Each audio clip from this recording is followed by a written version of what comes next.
And one conversation after another has people across the internet speaking openly about race, history, and accountability in America. Bro, white people used to eat us, and they got the nerve to clutch their purses when we walk past them? Like, what the f? They better be lucky I don't do this shit when I see them on the street. Oh, hell no.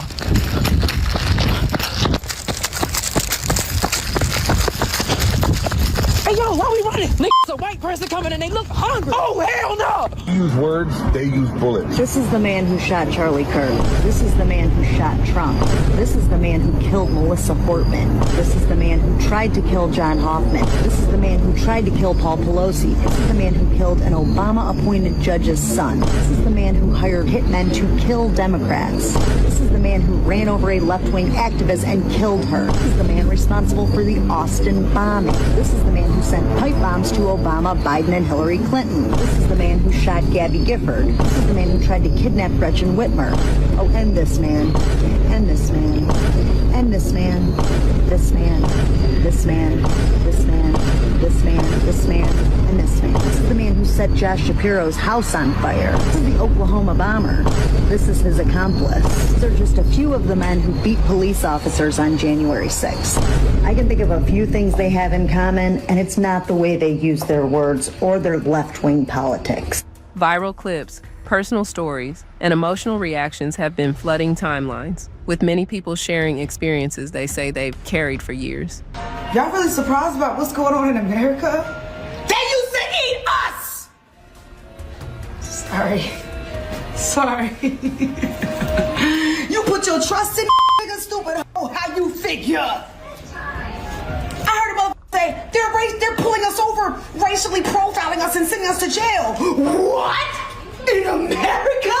I made a video talking about the problems with Gen Z not being involved in the protests that happened. And in addition to that, it's especially worrying because of this trend of Gen Z being more conservative than millennials. And in response to that, I got a couple of comments along these lines referring to the fact that Black women mostly didn't show up to the protests, but they did so mostly for their own safety. And the thing that I have to say about that is, first of all, I completely understand why they didn't physically show up to the protests. No, they shouldn't have to. But I want to be so absolutely clear with everyone that just because Black women were not at the protests does not mean that they weren't involved. Because my friend and I are both comment on political topics like this, and we live streamed the entire protests. And I don't think that it's a coincidence that the majority of people watching and commenting on those protest videos were Black women. The Black women that didn't go to the protests for, mind you, safety reasons, because police tend to treat people who are protesting while you're being a person of color much differently. Black women still stayed informed, stayed engaged, and showed support and solidarity with the people who were out there protesting. So I hope that clears some things up. The issue on Gen Z not being as progressive as millennials and not showing up, I kind of view that as a separate issue. And if you are a Black woman, yeah, that doesn't apply to you for not showing up. But I do think that it's still something that we should all be more aware of, that Gen Z is more conservative than millennials are. Some talked about being judged before saying a single word, being followed in stores, being questioned for simply existing in certain spaces, or being treated like suspects instead of customers. Stop making everything about race. Oh my gosh, stop making everything about slavery. Like, you keep talking about slavery. It's not that deep. Do you know why they call it the master bedroom? You said you already know that one? Oh, okay. Do you know why they call it a picnic? Right. It also boils down to our genetic code, though. Black people, tell me why we run when we laugh. And don't say it's because we're too joyful. We still cool white people right now. You know, I'm probably the least qualified person to talk about this, but most people might look at what he said and think, oh my God, why is he mad about something that happened 200 years ago, dude? Get over it. The truth is, it's not actually about 200 years ago. It's about what never healed. Most people might look at the video that he made and say, oh my God, slavery ended almost 2 centuries ago. Why are people still angry? Here's the truth, dog, okay?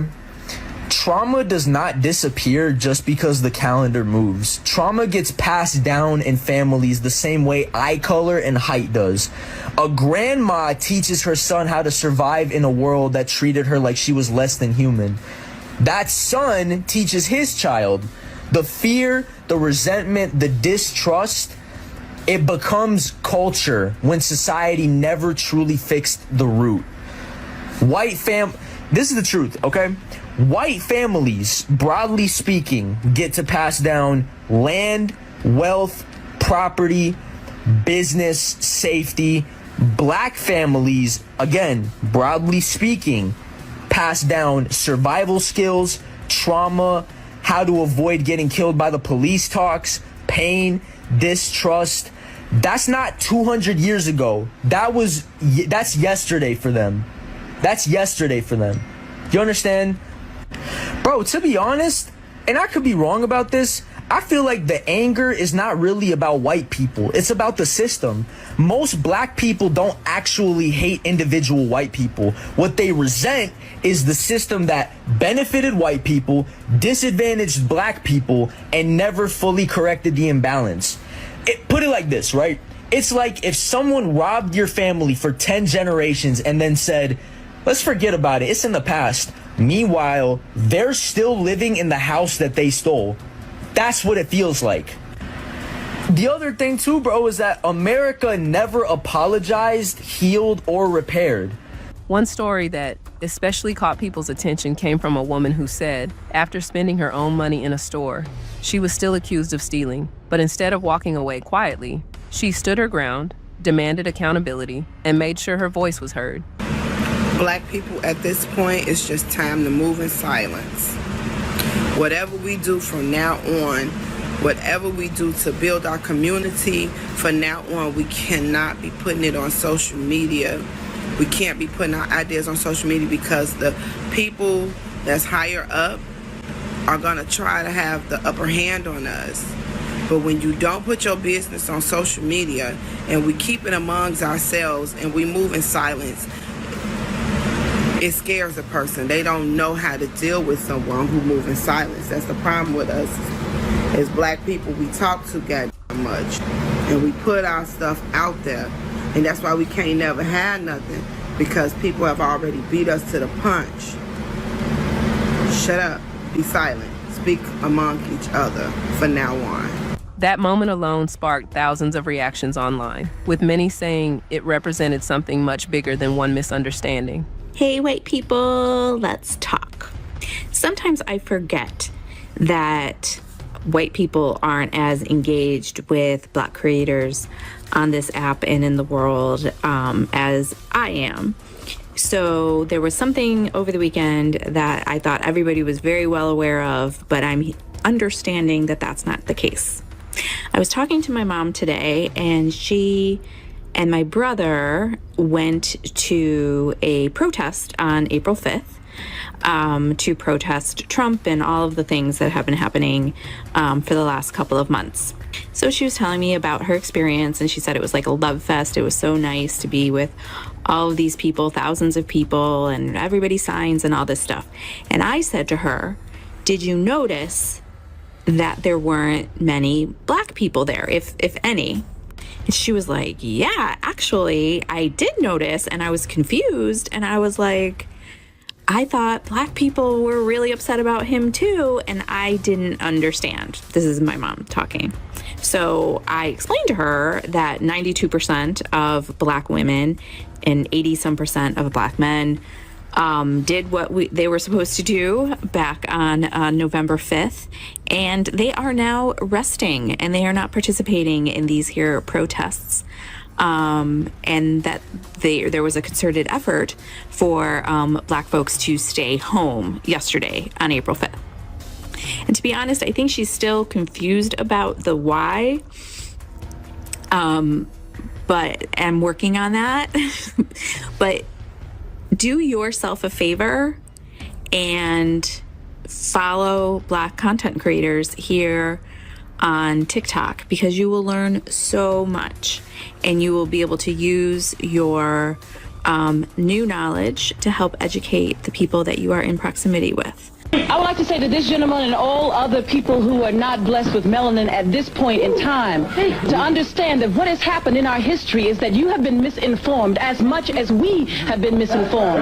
Much of the information that is brought forth not only from Dr. Muhammad but other areas, other scholars are not available to you, as a sister said, in your curriculums that you have for 400 years when you did not allow us to read and write and was being hidden. Whether you, sir, personally did that or not, it was a legacy that was passed on to you. And I end by saying the Holocaust is simply the greatest atrocity on film. Ours was not filmed. Thank you.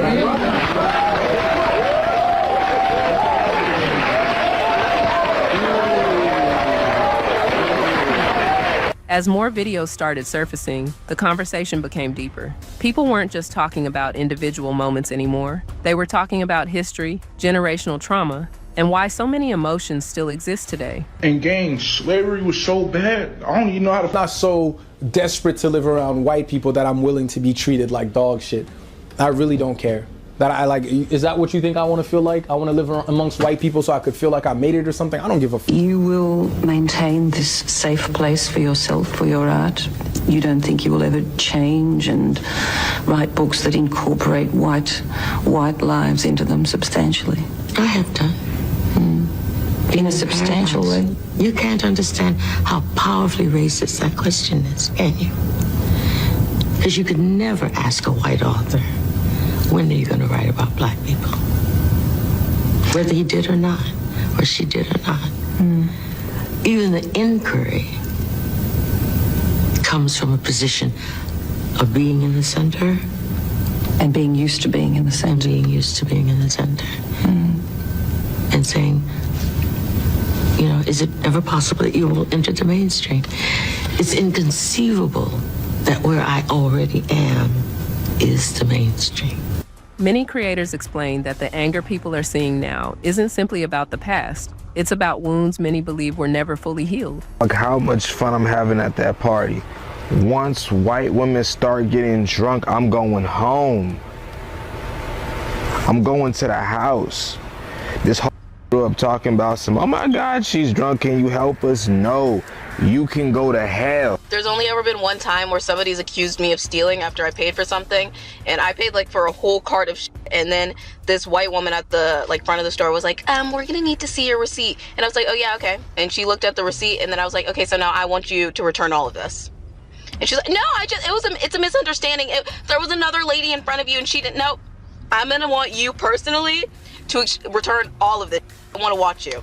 She was pissed off. Yeah, girl, you know who's more mad? Me, because I just spent $150 in this and you accused me of stealing. So run it back. Give me my money now. And then I was like, and I'm going to need to speak to your manager.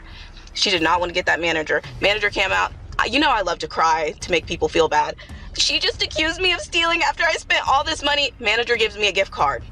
Lady sitting there looking stupid as because the manager was like, did you have any evidence of this? And the girl was stuttering. Yeah, exactly, because you knew I wasn't stealing. Don't piss me off. They talked about how some families were able to pass down wealth, property, and opportunities, while others had to pass down survival instincts, caution, and lessons on how to navigate systems that didn't always treat them fairly. I am done. As a black woman in America, I'm done fighting for other people. I'm done being at the front line of all of these movements, begging people to treat other people correctly while no one has our back ever, but being like, okay, it's fine. I still care about people and no one's gonna take that away from me. To see the people who showed up in droves to vote for Trump, I'm done. I'm worried about me and mine. Now, because of these viral conversations, many people believe something is changing. More voices are speaking up, more stories are being shared, and more people are refusing to stay silent. Whether everyone agrees or not, one thing is clear. Conversations that once stayed behind closed doors are now happening in front of millions, and people are no longer afraid to speak their truth. Thank you for staying tuned and thank you for watching those clips. As you can see, the white are enraged because the black has been talking about the history, the culture, the truth that has been hidden from the whole world for a very long of time. Because as you can see in the video, the black man and the black lady was saying everything that happened within the United States of America was always centered at black people. And why is that?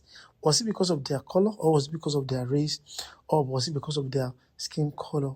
So, and things like this are not supposed to be done. If anything terrible happened within the United States, they always target to the black community. But right now, the black folks are no longer silent about this anymore.